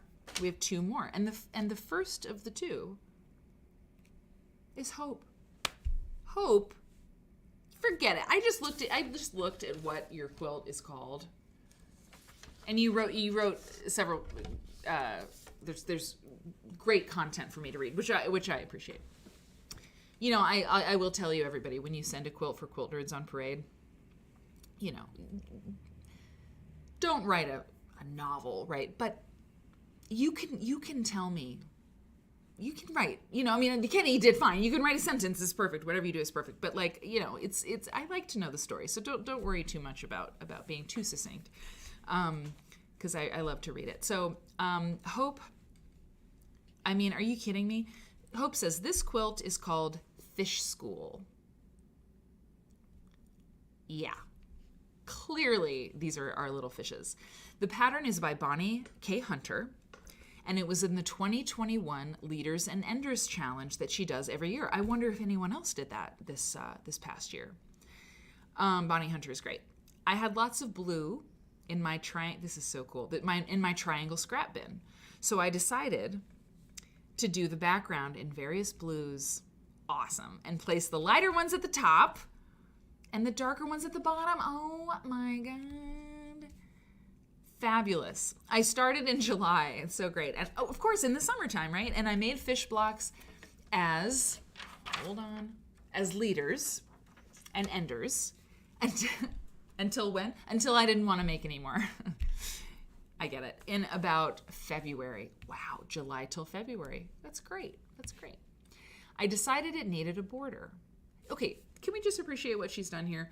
Lighter to darker in the actual, you know, the fishes, in the fishies, and then in the border as well. I didn't even note, honestly, I noticed the border went from light to dark. I didn't even appreciate, because it's so seamless, how it does that inside as well. Incredible. Wait a minute. Hold on. Nope. We don't. No, sorry. We don't have one left. We have two left. Sorry. Nobody worry. I got this. I decided it needed a border, and I had lots of blue 2-inch squares. So, oh wow, look at this. So I used those. I backed it with a tropical fish print in pearlized cotton. And I look at this, and I love how smooth and soft it is. I quilted it with an all-over wavy pattern. Look at these fabrics, oh my God. In the center, a diagonal grid in the border, and a heart meander in the cheater strips. I made the binding in 2 parts so that I could line up the light and dark, and I finished it off with a label that I had that I thought I would never get the opportunity to use. OMG. Girl. Fish School by Hope Ring. Fish School Hope Ring. Hope Ring? I'm sorry. That's her name. Hope Ring? Wow. Sufganiyot. Okay, good. This is just... Oh, Penny says, those are fish I can cuddle with. I love it. That label is the best. Look at that. That is so cool. And you said, I finished it off with a label that I had that I thought I would never get the opportunity to use. I mean, it was for this. Obviously, it was for this. Hope. It's wonderful. It's so great. And the backing fabric is perfect. You nailed it. Totally crushed it. Quilt, success. Total success. And the hearts are wonderful. Wait a minute. You quilted it? You quilted it? Heart meander. I made I quilted it with an all-over wavy pattern. So did you do it on your domestic, or do you have a long arm? I love these fabrics. They're yummy. They're yummy. It's fantastic. Hope, you did so well. It's absolutely beautiful. Just phenomenal. Just phenomenal. That's your name. Hope's like, that's my name. It's so good. Jill's giving me tons of inspiration for mine. Excellent. Hey, Earth Girl Now. This makes me want to quilt fish, Earth Girl Now. It makes your eye wander, indeed. Thank you so much for subscribing. You've been subscribed for 10 months. Thank you so much. Earth Girl Now, I appreciate you. I love seeing you in the chat, and I appreciate your support a great deal. Thank you so much. Quack Quack Cat. So many fish. I love it. Hey, you better get those cats away from this quilt. Okay, really quick, before we finish up, we've got Pem And we've got Penny and a special guest. I mean, somebody who didn't submit something, but I happen to have something from them. And that's what we got. We got Penny and we got Pem. And I think that takes us home.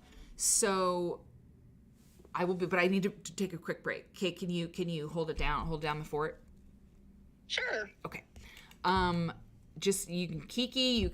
I said that word earlier. I haven't used that word in a long time. Kiki with the people. So I'll be right back. Okay. So I'm gonna go to the cake break. Be right back.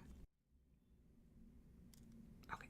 Oh, I'm hiding behind the tree. Well, let's just get. Okay. Here we go. Okay. Oh, there's questions. I guess Mary has shown. Shown something I did. Oh. Did I? Dee Marie just asked me a question about a Big Stitch project. Oh, I wasn't thinking about that one, but I actually can. I won't say much about it, but I will 1,000. I have the turnip of hope. Okay. And something else from you. That's what's queued up. That's the special surprise. But I'll put that in as well. Dee Marie. I love it. That's a great idea. No. It's happening. It's totally happening. Okay. Yeah.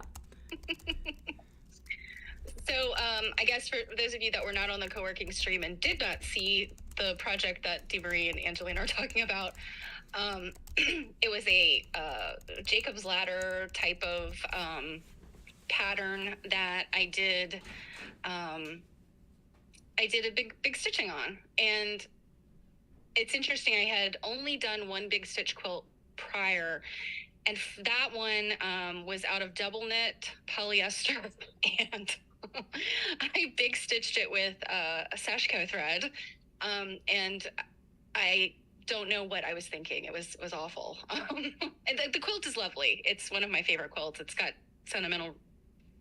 It's important to me. But yes, hand stitching that quilt was insane. Now this project, this quilt top that was probably made, I would assume like probably 1900 is about the time range. And it was, the fabrics were a mix of like just regular cotton, and some twill fabrics. And I'm positive the twills were some type of like a dress fabric or like a trouser fabric. And so I kind of understand why the person never finished it, because I had to do some repairs on it.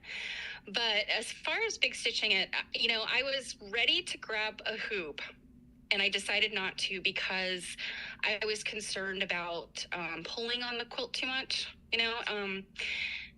because the pieces of the quilt that they had made with this twill fabric, I had all kinds of stories I was making up as I was working on it. I'm like, maybe they had never used a sewing machine before, and this was their first time, and they just didn't get the seams right, because you could tell it was like the pieces had shifted.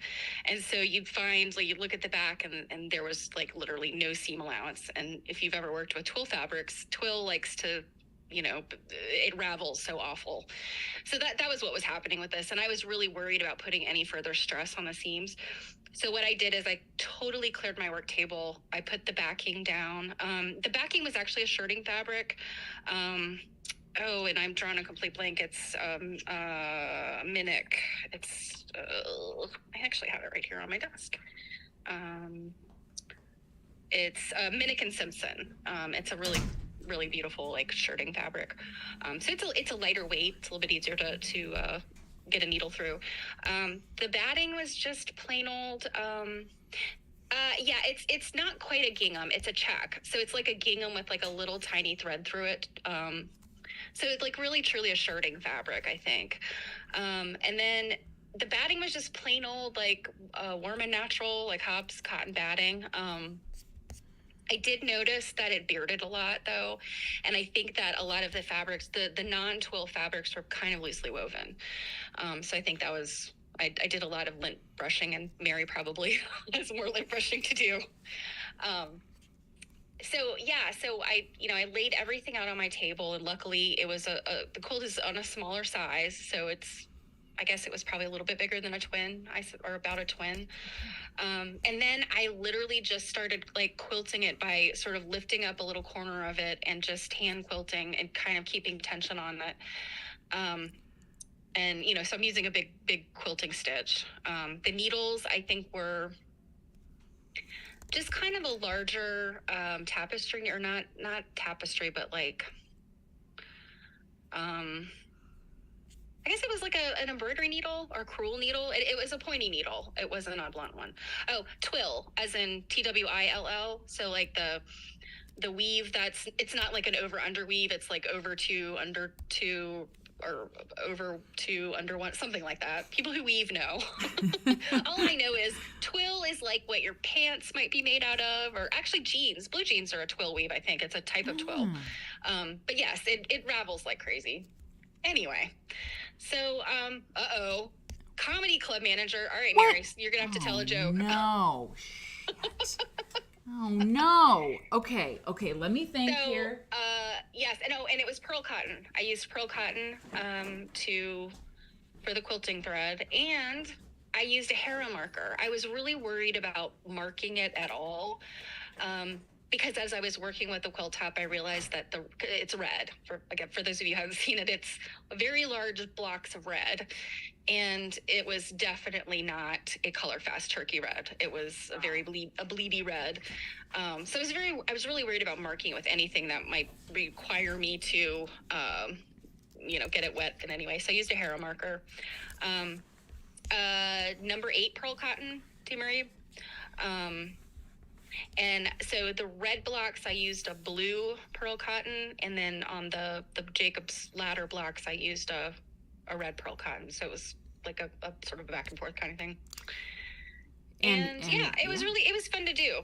I had a better experience with it than my first big stitch quilt. Like I said, I've been sewing for years, and I don't know what it comes, like these ideas just pop in my head, and I go for it, and I feel like, you get to that point where you're like, what is that, the sunk cost? You're like... Yeah. Honoring sunk cost, yeah. Yeah. Look at... Well, how about this? Not back on screen. Oh, no, that's the tree. Hang on. Hold on. Yeah, this is the quilt. Well, that looks terrible. I didn't think I was going to do that, but I did. Okay, let's do it normal. Cake, you crushed this thing. It's so great. Well, what's really interesting, Mary, like as I loved the quilt. I mean, the top, when you sent it to me, I was like, oh, this is so pretty. This is really lovely. And, but as I quilted it, the red fabric got softer and softer. And yeah. Yeah, I mean, and that Minnick and Simpson fabric that's on the back is so amazing. I mean, this thing is like, it's gushy. It's like gushy. Does what I'm saying? All of you, like what that Fyodor. I see you with the comedy club. Oh Lord. It's really something. I mean, the top that I sent you was fine. But what it came back as is really special. And, Cake has got, your precision is ridiculous. Like, look at this. Precision? Yeah. So this poor maker, I put together a little book report for Mary, too. I don't know which if you'll I love. ever share that. It's amazing. Amazing. This maker was not particularly precise. And so again, in my mind, I came up with the idea of maybe their family got a sewing machine for the first time ever, and they weren't used to piecing that way, or maybe it was a younger girl who pieced this. Yeah. But yeah, there's like some real bad matching points, and there's... Did you do this? Did you patch this part? Yes. So right there in the center, it's that sort of zigzaggy looking fabric with the dots. That, right there. That is a patch I did. I tried to patch from behind, but this was a situation where I was like, this patch has got to go on the top. Incredible. It was pretty, bless her heart. She just... Bless her heart. But I think about some of the early quilts I made and thinking like, oh, this fabric's so pretty. I want to use it. It's, some old scraps of a garment somebody made. And it just, if you don't know how to deal with that, it can be less than, you know, less than what you expected, and it's kind of demoralizing. And I almost feel like that's what could have happened with this quilt top. Yeah. That they sort of were like, oh, I have to fix all this stuff. Yep. And they kind of maybe cast it aside. Didn't want to do it, exactly. And I love that, like, this block, and now it has your fabric in it too. But you know, she's got the pinstripe, she's got this little dot. You know, she made it work. And the same thing is with this down here. She used different blues, right? Or if it's faded, there are different blues. There are here too. The different stripes. There are places in there where I'm positive she probably took it from, like, literally the seam of a pair of pants or something. Incredible. You know, a garment. God, I love it. Keep quilts wonky, Myra. She didn't care. Maybe she didn't care. Niflinster, by the way, the first quilt I ever made on my own, I had not made quilts in my life. I didn't know you had to press the seams. I mean, I just kind of finger pressed them and, like, went along. I mean, it was pretty rough, you know, but I didn't know, and I just did it anyway. Kate, can you take a screenshot on your computer of, like, what you're seeing on the Zoom right now? Because I'm thinking, I collect pictures for either the year end or the anniversary show, and what I'm seeing on my phone is pretty funny with me in this thing. You know what I mean? Okay. I don't know. It's not a big deal. So, Kate, that is very good, and I will actually show the other thing, which is the Turnip of Hope.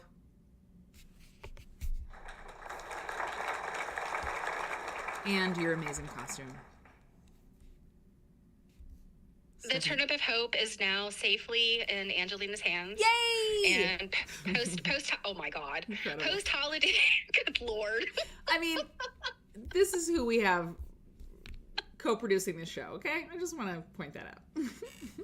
That's right. Did I send those pictures to you? I feel like you did. Oh, you did. You definitely did send these pictures. Okay. Yes. Yeah, all right. I need to stop sending you pictures. They're going to end up on your printer. But we showed them. We showed them on the show. I forget what show it was, but we showed them. Oh my goodness. They're amazing. Okay. All right. So, Kate, well done. This quilt is wonderful, and I shouldn't really be using it, but it's my office. I can do what I want. Okay. So we have Pem Burrito. Pem Burrito and then Penny Catherine are going to close out the show. And this, I mean, Pem sent, just like Kenny, she's a woman she's straightforward. She needs no, I don't know. She's just, no flourishes. You know, she's just like, here's who I am. This is what I made. And it's amazing. And we only need one photo of it because there's so much happening, you know, in this quilt. My God, Pem. Here's what Pem says about this, and I love this for a lot of reasons, and I'll tell you why. Here's what Pem says. These are my finished blocks from the 2022 mini-series, holded by, so mini, M-I-N, you know, capital M, capital S, mini-series, hosted by Allison Glass and Juicy Juice, who are both delightful people and extremely talented. Juicy Juice is the coolest, man.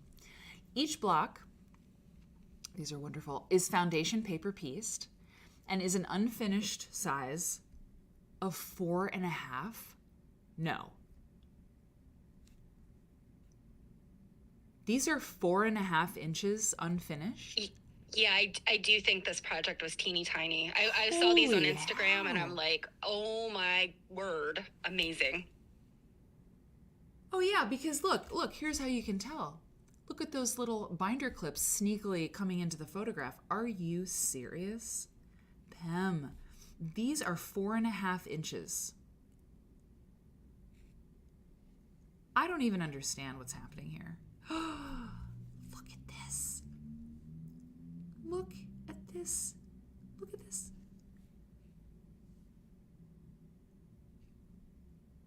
That yellow one. The diamond. Oh my gosh. I just realized the rainbow. Holy crap. Yeah, the rainbow is intense. The yellow one also is intense. This is wild, Pem. Wow.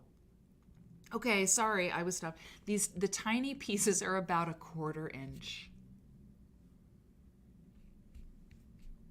I had a lot of fun exploring color gradients with each block, and decided to frame them, hell yeah, for a color theory reference rainbow in my sewing space. That is brilliant. That's what I do.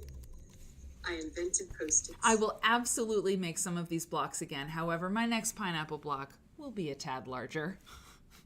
Emoji face laughing. Holy I mean, wow. I mean, I thought this was cool, and what I was going to say about it is that it reminds me, I'll find it. It's a quilt from, I mean, it's from the late 1980s, which, you know, is my favorite genre, or my favorite era right now of the quilts. There's something kind of, you know, the green and the pink, like you could make the case that it's kind of reminiscent of that era, right? That particular purple, sort of that deep, rich mauve kind of color, whatever. And so I was thinking about that and loved it for that, and loved it for your piecing. And now I learn how small these blocks are. Incredible. The tiny pieces are about 1/4 inch. You're amazing. You're amazing. Wow. Yeah, exactly. Everybody gets the Quilt Church, and I am moved to play it right now. Incredible. Wonderful pen. Just absolutely amazing. And I'm so glad Allison and Juicy are doing stuff together. They may be doing stuff together all the time. I'm super out of the loop with the contemporary stuff, but they're great, and I'm glad you had a good time. Excellent. Everyone should check that out. Okay, Penny, are you ready for this? Are you ready to close out the show? You've been very patient, and you did an amazing quilt. Oh, yeah. Thank you, Penny, for being the not the caboose, but the closer, the finisher. Penny actually titled her short piece about this, The Quilt Rescue. The Quilt Rescue. Penny says, my daughter's best friend, Meg, learned her mother had breast cancer and was scheduled for a double mastectomy. I quickly threw together this throw-size quilt for her mother, Lisa, using leftover fabric from the quilt I was working on. The fabrics are 1850 French reproductions. Since the fabrics were French, I thought the quilt needed a French name. I called it Mon Petit Quilt Bleu. My little blue quilt, right? My daughter asked why I chose that name. I said, because I imagine Lisa heading out to chemo and asking, where's my little blue quilt? I backed it in a tan minky and sent it off to the long armor. While we waited for it to be finished, my daughter Meg and I sewed crescent underarm pillows from the scraps of minky and a cute cotton belt with removable pockets for the drains she would need. I made a quilt label with Lisa's name as the recipient of the Mon Petit Quilt Bleu. Lisa was very touched by the gifts, saying no one had ever done anything like that before just for her. Within 6 months, Lisa was no longer with us. My daughter was with the family the night she died and called me, sobbing with the news. She also reported that Meg's stepfather had declared within an hour after Lisa's death that he had no intention of allowing any of the family to have anything that belonged to his wife. It was his. I told my sobbing daughter, I know this sounds very inappropriate, but do you know where Lisa's little blue quilt is? Yes, she said. Go get it, Penny said, and smuggle it out of the house. I want Meg to have it. She did as I asked, but was caught by Lisa's mother as she edged toward the front door with the quilt. The mother gave a gasp, a silent, oh, and then a look at that, and then a look that said, run like the wind with it. The stepfather was true to his word. None of Lisa's children received their inheritance, while he bought 5 high-end sports cars. and harassed the children over Lisa's stolen Walmart hairbrush. He doesn't know that a petite quilt blue lives on Meg's bed with her mother's name on it.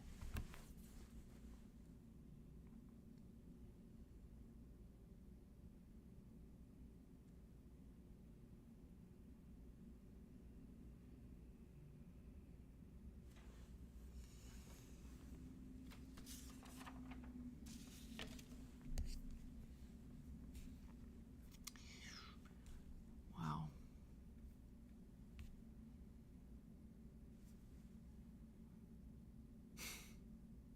Mm-hmm.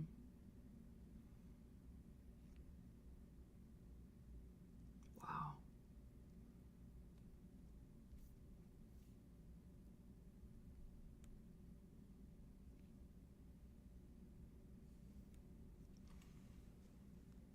Penny, I mean, yeah, Kenny, you said it. That's a quilt story. You know what? I think there's a few things, okay, that you have done here with the story. It is a story because there's a beginning, right? And then there's a middle, and there's a big change, when the woman passes away, right? And the husband reveals himself to be a villain, right? And then this crisis moment where your daughter gets the quilt, and now it's on her bed. That, forgive me, but I mean, I have to say, this has an arc. There's an actual arc. Sometimes there are anecdotes, and sometimes there are fun things that happen, and there's just, sad things that happen. But this is an actual, and I think you should write about it. I think you should write it. I mean, you did write it, but I honestly, I say it here in front of everybody, if you want to write this, because you've got dialogue, you have a good sense of this, really. If you want to, email me, okay? And if you want to, write it, like, and submit it somewhere, or just have it for yourself, or give it to Meg. I'll help you, I'll help you make that, It doesn't have to be a novel, it can't be a novel, if I'm going to help you, but a short, just tell the truth, tell the story, but flesh it out a little bit. Feel free to give details and things that you couldn't give here, and I will look at it for you. It's extraordinary. It's an extraordinary story. It's outrageous, right? And it's incredible. So if you want to, you don't have to, and it's totally fine. But that is a powerful tale of a quilt. I mean, does it get more powerful than that? I mean, these are all. It's all relative, but that's a hell of a thing, So if you want that, you just let me know, okay? And no pressure. You don't have to worry about it. It'd be my pleasure. It'd be my pleasure, because I feel like, what is it? What is that magazine? Sunbeams, I think. There's a couple places I can think of that would be very interested in that. It's just it's unbelievable. What a fucking asshole. Cake, I mean, holy cow. What a way to close this out. I don't even know what to say. I mean, I usually have something to say, but yeah, that would kind of left me speechless, and that's amazing, Penny Catherine. I mean, Yes. Wow. Yeah, and Kenny says that you have characters, conflict, resolution, and a clear demonstration of the human condition. Thank you.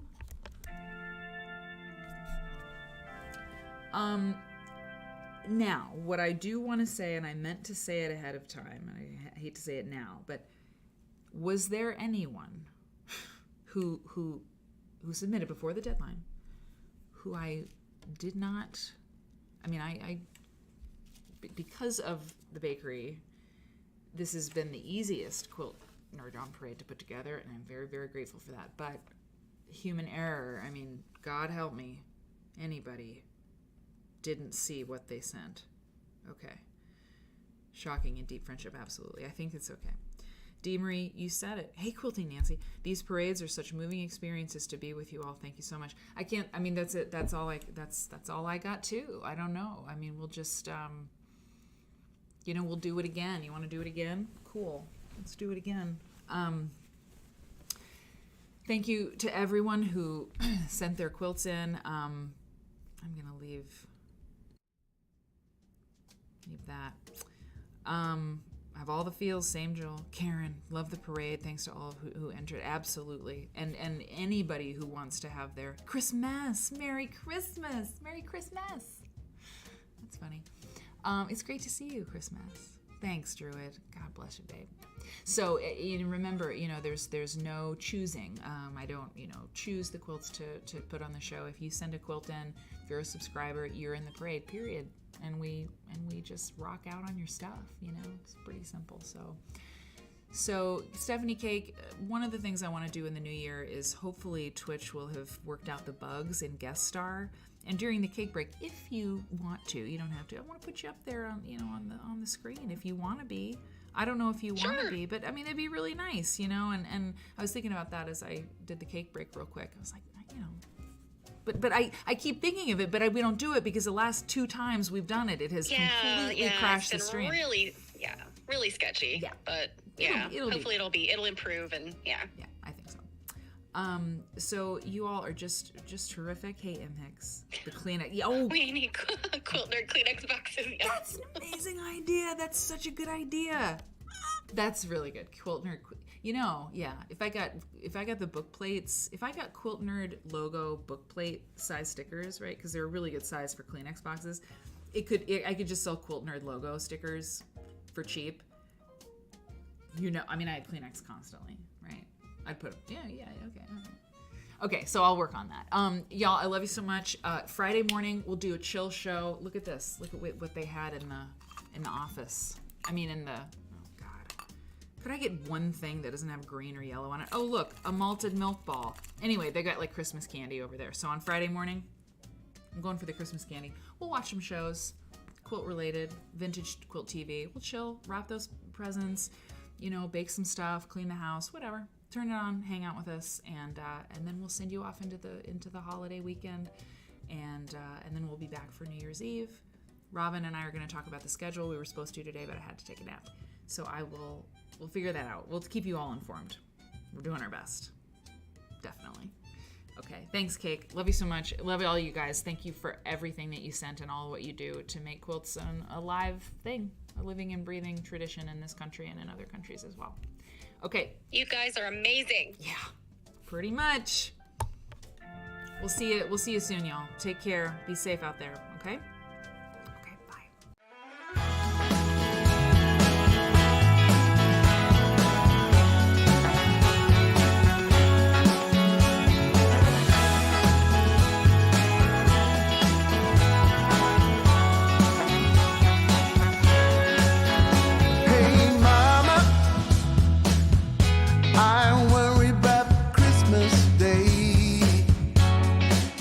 And how big old Santa's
Merry Christmas, baby. Reindeer's coming out to play. Santa Claus is packing the presents, making sure you've been behaving okay. Merry Christmas, honey.